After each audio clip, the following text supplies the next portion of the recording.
Bonjour, donc aujourd'hui je vais vous parler de la culture du cadeau au Japon. Parce que le Japon, c'est vrai que bon, on a cette image qu'on s'en fait hein, de pays culturel, etc. Mais c'est surtout un pays qui a une grande culture, bah, finalement du cadeau. Euh, Comment dire, à chaque fois que tu vas voyager en dehors de Tokyo au Japon, tu vas toujours trouver des magasins de cadeaux avec des paquets cadeaux, des petits gâteaux de la région, des petits trucs de la région. Et donc le Japon, c'est un pays où est-ce qu'on a beaucoup cette culture du cadeau et que à chaque fois que tu pars quelque part, entre guillemets, on attend que tu ramènes un petit cadeau ou alors tu ramènes un petit cadeau à tes potes et ils sont tous contents et c'est quelque chose qu'ils aiment beaucoup. Et c'est quelque chose qu'on peut aussi relier avec de l'influence. Euh, Il y a un livre de Robert Cialdini sur l'influence qui s'appelle Influence, qui est très connu dans le domaine du business, du moins j'en ai l'impression, qui parle de cet effet-là, c'est-à-dire que quand tu donnes une faveur à quelqu'un, il est redevable envers toi. Par exemple, quand tu reçois une faveur, toi tu te sens redevable envers lui, c'est normal, tu vois. Sauf que cette faveur, soit tu demandes pour elle et donc tu te sens redevable, mais même si tu ne demandes pas pour elle, tu t'en sens redevable. Ça veut dire que si je te donne un cadeau, tu vas te sentir redevable envers moi alors que c'est pas de ton libre arbitre, tu viens pas demander un cadeau, tu l'as pas entre guillemets, tu l'as pas voulu, mais tu es content de le recevoir, mais quand tu le reçois, tu t'endettes envers moi en quelque sorte, c'est ce que je veux dire. Et donc au Japon, il y a cette culture du cadeau qui fait que bah voilà, ça permet de renforcer le lien social. Et c'est quelque chose qui est très agréable parce que franchement, bah déjà tu te dis que voilà, tu t'allais quelque part, tu ramènes un petit souvenir pour cette personne-là, c'est-à-dire que tu penses à elle, et tu lui ramènes un petit cadeau. Et donc en plus de ça, elle t'aime plus elle t'aime plus, oui, et vous êtes voilà quoi. Vous avez un lien qui est plus grand. Et donc là, je trouve que c'est vraiment très sympa comme culture. Après, ça peut vite coûter cher, hein. Je me rappelle que moi, étant étudiant, voilà, j'ai mes parents qui m'aident un peu financièrement, mais je suis pas, voilà, quoi, je suis pas à l'aise non plus. Donc ça peut vite revenir cher parce que quand tu ramènes un cadeau à un pote une fois, il s'attend à ce que quand tu pars en voyage après, tu le ramènes encore, tu vois. Bon, même si t'as des amis comme ça, c'est un peu bizarre, mais vaut mieux éviter. Mais non, mais non. Mais ce que je veux dire, c'est que, ouais, voilà. Ça peut vite devenir cher parce que même si les cadeaux sont pas si chers, en général, ça coûte 6 7 euros, tu vois, à acheter. Bah, 6 7 euros fois 1 2 3 4 mon pote, ça fait cher, hein. Ça commence à faire chier, tu vois. Ça commence à faire 20 balles. 20 balles, tu peux te faire un bon resto à toi tout seul. Tu régales les copains, c'est sympa, mais il faut aussi te régaler toi, tu vois. Et donc voilà, je trouve que c'est vraiment intéressant parce qu'à chaque fois, t'as ces petites boutiques de cadeaux, c'est le truc, petite boutique de souvenirs et c'est le truc que tu fais à la fin, quoi. Alors autant les souvenirs physiques, si le badge porte-clés, il y en a, mais quand même ce qui prédomine, c'est les petits cadeaux, ça s'appelle omiyage. Omiyage, je crois que c'est avec le kanji de voir et de donner, ou alors un autre truc, enfin bref. Euh, mais voilà, c'est des petits paquets avec plein de cadeaux, et c'est très sympa. Et tu vois, par exemple, là, je suis en train de donner des cours de français en tant que prof de français à Tokyo. Et tu vois, je suis je suis revenu à Paris il y a 2 semaines de cela, et donc j'ai pris à ma cliente du thé de Paris, du thé mariage frère. Je sais pas si vous connaissez, ça coûte un peu cher, mais tu vois, c'est un truc qui fait français. Et puis les cours sont chers aussi, donc tu vois, je veux les gâter quand même. Je veux les saucer, je veux pas qu'ils restent en reste, si tu vois ce que je veux dire. Et donc, la dame, elle s'est sentie obligée de me, tu vois, la cliente me s'est sentie obligée de me rendre l'appareil. Et je lui en suis très reconnaissant, tu vois, mais je me dis que il y a cette obligation. Et elle m'a rendu l'appareil d'heure, elle m'a filé des petits gâteaux Castella avec un thé vert, mon pote, ils sont géniaux, je la remercie franchement. Mais je me dis que tu vois, cette obligation, bah certes, je suis content parce que je te donne quelque chose et je reçois quelque chose. Parce que oui, tu peux faire ton bon samaritain et te dire, ouais, mais non, moi je suis pas un mec comme toi et tout, frérot, tout le monde est comme ça. Frérot, t'as ça à l'intérieur de toi, faut pas se mentir. Quand tu donnes un truc, t'as envie de recevoir, ok? T'es pas un saint, t'es pas un moine dizaine qui passe ses journées à méditer. T'es un simple humain, t'as ça. Et donc, franchement, je suis très content qu'il y ait cette culture. Et donc, elle m'a offert un cadeau et c'est très sympa. Mais je me dis que, tu vois, en France, si on a fait dans la même type de profession, c'est-à-dire prof de langue, etc., et ben, je suis pas sûr qu'il y aurait eu cette même mentalité. Dans le sens où, en tant que client, tu te dis, bah, ok, c'est normal qu'il me donne un cadeau, il veut me garder. je le remercie, mais je me sens pas obligé forcément de lui rendre l'appareil. Et je pense qu'en France, c'est du moins l'image que je m'en fais, c'est quelque chose qui est plus commun que ah merci, bah, je te rends l'appareil. Pareil, par exemple, les Japonais, quand tu invites des Japonais chez toi ou que voilà, et qu'il se passe quelque chose et qu'ils cassent un verre ou quelque chose, on s'en fout, hein, ça arrive à tout le monde de casser un verre à vin, une théière, bon voilà quoi, c'est pas, tu vois. Mais non, eux, ils rendent direct, ils disent attends, donne-moi ton adresse ou donne-moi ton compte, tu vois. J'ai une histoire un peu marrante. Je suis un mec qui porte souvent des t-shirts blancs, tu vois, des vêtements blancs, parce que j'aime bien, c'est beau, et puis bon, même si quand c'est taché, c'est chiant, mais quand c'est pas taché, quand c'est beau, je trouve que c'est très embellissant, tu vois. Donc je porte souvent des vêtements qui sont blancs. Et à un moment, donc je portais un t-shirt blanc, comme à chaque fois, pas comme là, le t-shirt noir. C'est rare, hein, j'ai qu'un seul t-shirt noir comme ça, hein, ou deux. Mais voilà, là j'ai un, je porte du blanc, et donc c'était un jour où je portais du blanc, tu vois, et je rencontrais une nana des sites, une fille qui était géniale, qui était étudiante en université ici, dans une bonne université en plus. Et bon, on se fait des câlins, bisous, bisous et tout, tu vois. Mais sauf que, bon, comme tout membre comment dire? Comme toute femme, tu vois, elle avait du maquillage et elle avait du rouge à lèvres surtout. Et du coup, bon, moi, je fais une petite nuit avec la copine, et puis elle repart le lendemain, et puis le lendemain, quand je dis voix claire, finalement, tu vois, bah, je vois que mon t-shirt, tu vois, il y a des belles traces de rouge à lèvres, tu vois. Et je me dis, merde, bon, c'est pas grave, ça va partir tu vois, à la machine à laver. Ce qui s'est passé, c'est parti à la machine à laver et j'en suis trop content, tu vois. Mais tu sais, du coup, je lui ai pris une photo du t-shirt, je lui ai dit, et je lui ai envoyé en mode, bah, vas-y, regarde ce que t'as fait, merde, tu vois, en rigolant. Et du coup, elle m'a fait, non, non, non, non, mais attends, mais file-moi ton compte, comment dire, ton RIB, je te vire tout de suite, ou alors je te rachète de nouveau, et etc. Je suis en, wow, elle serait calme, tu vois. Mais je trouve que non, franchement, c'est sympa, tu vois, d'être dans un pays où quand même les gens respectent les règles, même si ça peut être oppressant, par contre. Tu vois, par exemple, quand je prends le métro ici, certes, le calme est apaisant, mais le calme est aussi oppressant, c'est-à-dire que tu fais le moins de bruit possible, tu veux pas faire de téléphone dans le train. Par exemple, tu vois, à Paris, on s'en fout, tu prends ton appel dans le train, même si t'as les bruits du métro qui te fracassent la tête, tu le fais. Et je trouve que cette liberté à Paris, c'est quand même ce que les Japonais et mes clients japonais qui apprennent le français soulignent souvent, c'est cette liberté à Paris qui n'est pas présente au Japon. Et je me dis que la liberté, finalement, c'est un élément qui, à titre individuel, est jouissif. Mais quand tu as plus de liberté, c'est sûr que le train est plus bruyant, les gens ont moins de manières.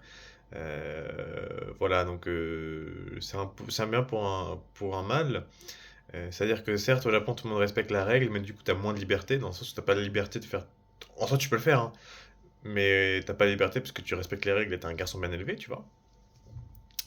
Et donc le fait de moins avoir cette liberté-là, je trouve que c'est quand même très oppressant, parce que pour moi qui ai vécu comme dans une société où c'était normal de parler dans le métro, où c'était normal de passer un appel dans le métro, bon pas que dans le métro tu vois, mais même dans la rue, de parler un peu fort, de crier, de rigoler, tu vois, où c'était pas à grande incidence, bah t'arrives dans une société où déjà dans la rue tu parles, bon tu parles calme, hein, je veux pas abuser, mais si tu vas dans les quartiers résidentiels et ça, t'évites de crier, t'évites de rigoler et tout, tu vois, fort.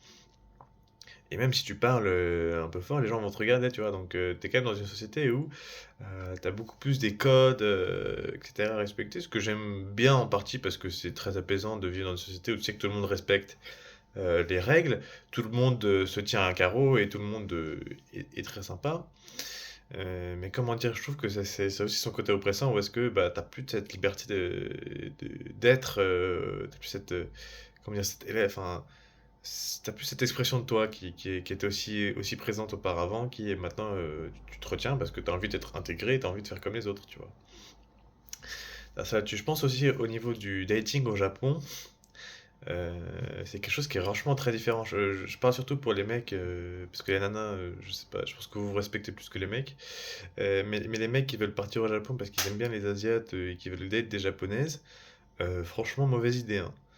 Alors certes, t'as des meufs, elles sont mignonnes sa mère et vous allez faire crac-crac au lit très facilement. Mais pour date, frérot, c'est une mentalité, c'est l'inverse, frérot. Genre, c'est tellement, en fait, le Japon, c'est très différent de la France. Autant moi, tu vois, j'ai souvent des Chinoises et des Chinoises de Chine, tu vois, donc la culture chinoise, etc. Et je trouve que la culture chinoise et la culture française, surtout au niveau des jeunes générations, ça se ressemble beaucoup, donc c'est très sympa. Puis pour des Chinoises, c'est franchement génial. Mais pour des Japonaises, oh alors là, mon pote, oh putain, frère, il y a un siècle de retard, hein, mon pote. C'est totalement différent, tu vois. C'est un truc de ouf. Et je trouve que franchement, pour ceux qui viennent au Japon pour se faire une copine japonaise et tout, déjà la plupart vous allez servir d'animaux sur Instagram. Enfin, vous allez servir. Vous êtes un zoo en fait, frérot. Tu vas juste prendre ta photo Instagram avec ta copine, elle va le poster, puis non, mais c'est bon, bye bye, je rentre, je suis fatigué, tu vois. Donc la majorité c'est pour ça, et donc nous quand même français on est quand même très romantique, tu vois, on se dit bah attends, moi je veux qu'elle m'aime pour ce que je suis, qu'elle m'aime pour mes qualités, parce que je suis un flocon de neige spécial, tu vois. Au Japon, franchement, putain, pas tant que ça, hein. C'est plus, t'es beau, t'es pas trop con, tu vaux quelque chose, ok. C'est le cas aussi en France, hein, c'est le cas partout même, j'ai envie de te dire, mais comment dire, t'as pas la même connexion entre l'humain, puis même c'est pas, voilà quoi. Puis aussi pour, comme en tant que Français, faut se le dire, on aime bien, voilà, quand on aime bien Mugu Mugu, tu vois. Au Japon, Mugu Mugu, c'est pas si démocratisé que ça, tu vois. C'est pas un truc qui se fait direct. Genre, il y a un truc qui m'a étonné chez les meufs japonaises, c'est que tu peux dormir avec elles, mais il se passera rien.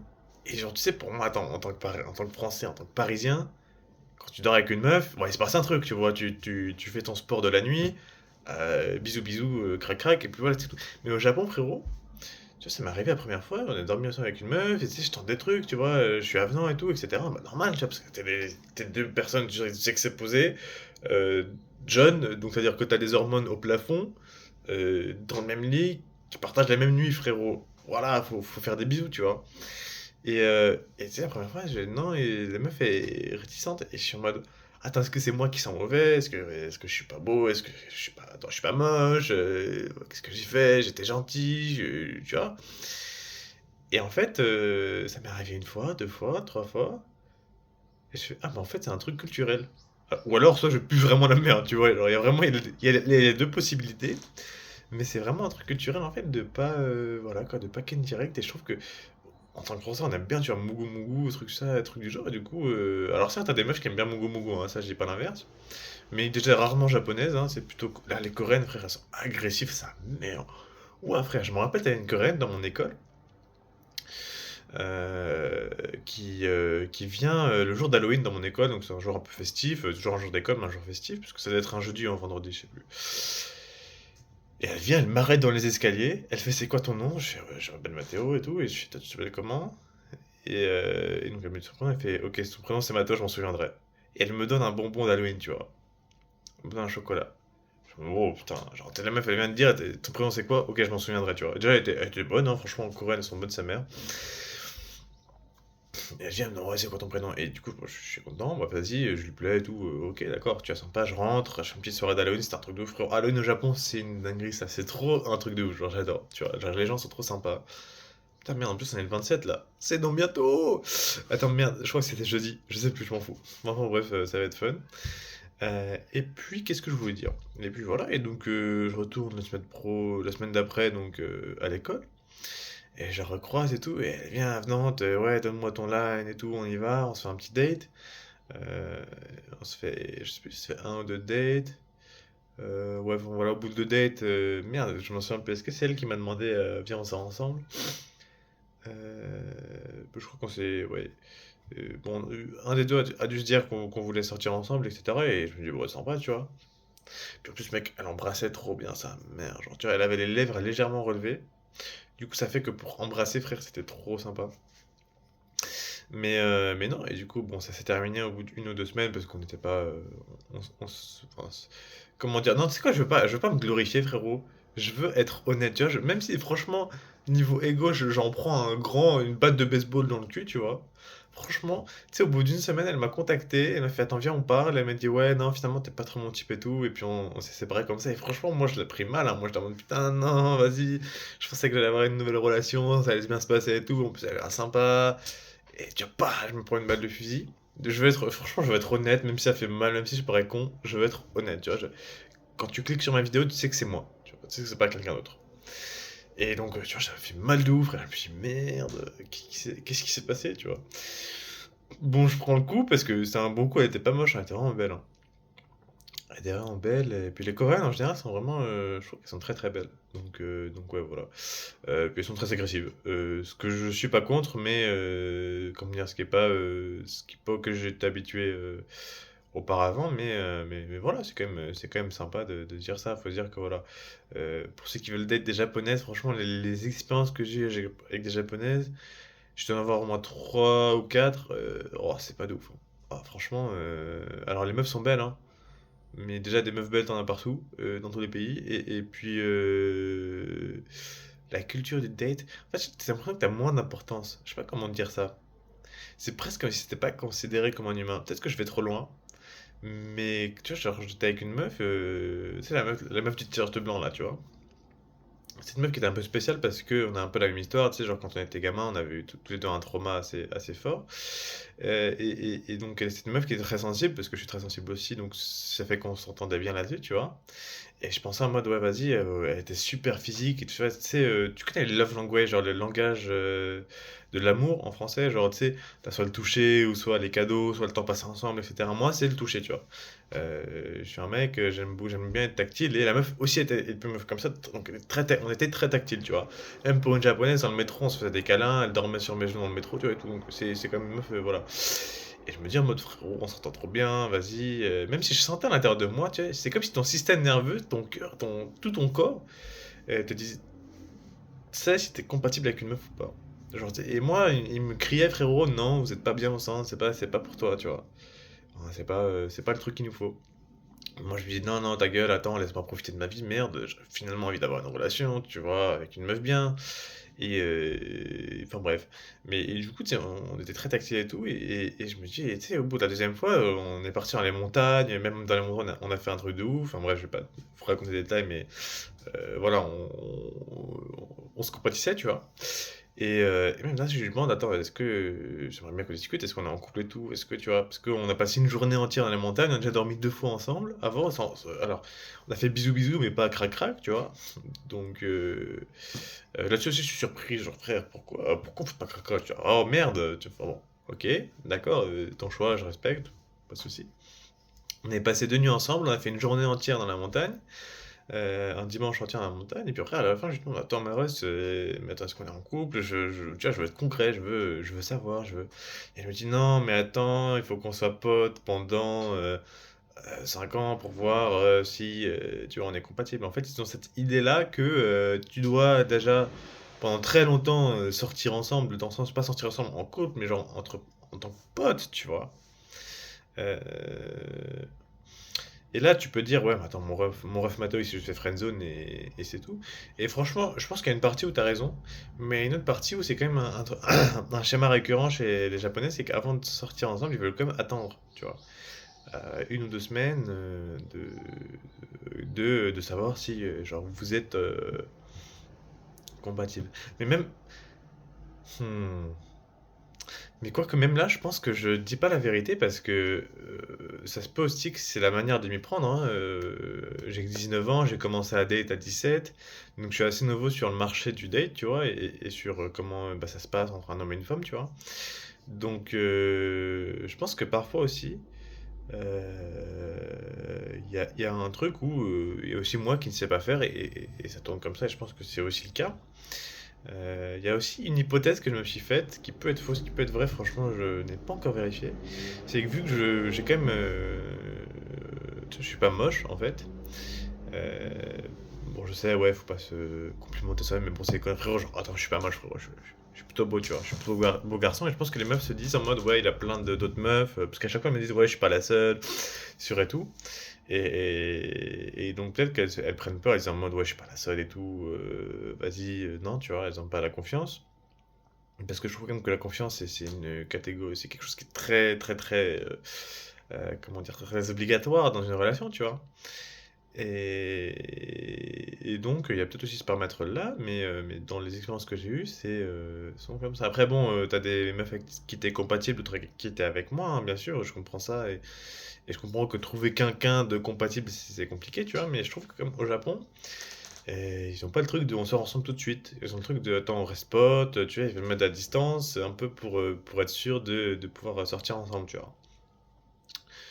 Donc je trouve ça intéressant parce que c'est vrai qu'en France, tu vois, nous, au bout de 2 ou 3 dates, déjà on sort ensemble, déjà on a pique-niqué ensemble, c'est ce que je veux dire, et on se met en couple. Et la question de la compatibilité, c'est vrai que je suis d'accord, en 2 3 dates, tu peux pas savoir si t'es compatible avec quelqu'un pour une relation long terme, mais tu vois, en France, je pense qu'on se met en relation, et puis au fil de la relation, au bout d'un mois ou 2 mois, on se trouve soit des compatibilités, soit des défauts, et on se quitte, tu vois. Mais si on est en relation qu'on se cherche, alors qu'au Japon, c'est plus on se cherche sans être en relation parce qu'on veut faire crac-crac à droite à gauche. Moi, franchement, c'est un truc que je déteste. Genre, tu sais, je me dis, attends, si t'es en bas avec une meuf et qu'elle voit d'autres mecs, tu vois, genre, franchement, je me sens dégueulasse. Enfin, je trouve, je peux pas, c'est pas mon truc, tu vois. Je te dis, écoute, ma Russ, si tu penses qu'on a un truc ensemble, et je pense qu'on a un truc ensemble, soit on se met en couple maintenant et t'arrêtes de voir d'autres mecs, soit c'est mort, parce que, genre, frère, je trouve ça dégueulasse, quoi. Attends, t'es en t'es en flirt avec une meuf et elle est en flirt avec d'autres mecs. Alors, certes, t'es pas en couple avec elle et t'as pas le droit de lui dire de pas aller les voir, je suis d'accord avec toi. Mais je me dis, comment je me respecterais pas, genre, si je la laisse en flirt avec d'autres mecs aussi, tu vois. Même si je comprends le besoin de te chercher, y a pas de souci, mais pour moi, perso, genre, je ne peux pas, tu vois. C'est un truc que je trouve dégueulasse. Donc voilà. Mais franchement, ouais, c'est sympa. Les meufs au Japon, voilà. Je sais même plus de quoi j'ai parlé au début de cette vidéo, frère. Ma mémoire, elle part. Mais bref, en tout cas, qu'est-ce que je voulais dire, frère? J'ai oublié. J'ai tout bonnement oublié. Merde, quel titre je vais donner à cette vidéo? La discussion sur le Japon, c'est pas de ouf, en vrai. Ah ouais, c'est pas de ouf. Bon, c'est quoi, nique sa merde? C'est quoi, je vais trouver un titre. Écoute. J'espère que cette discussion t'a rendu plus éclairé sur le sujet du pays du soleil, du pays de l'origine du soleil. Et puis voilà. Ah oui, mec, ça me tue aussi les Japonais, frère. Alors, faut que je te dise un truc, hein. Les Japonais, les Chinois, c'est comme les Français, les Anglais, mais tu mets un peu plus de piment. Et c'est ça, frère, ça me fume de rire. Bon, je vais te laisser là, ce sera pour une autre vidéo, celle-là. Mais enfin bref, je te fais un big bisou, mon pote. Mouah. Et puis, je te souhaite bon dimanche. Shalom, mon frère.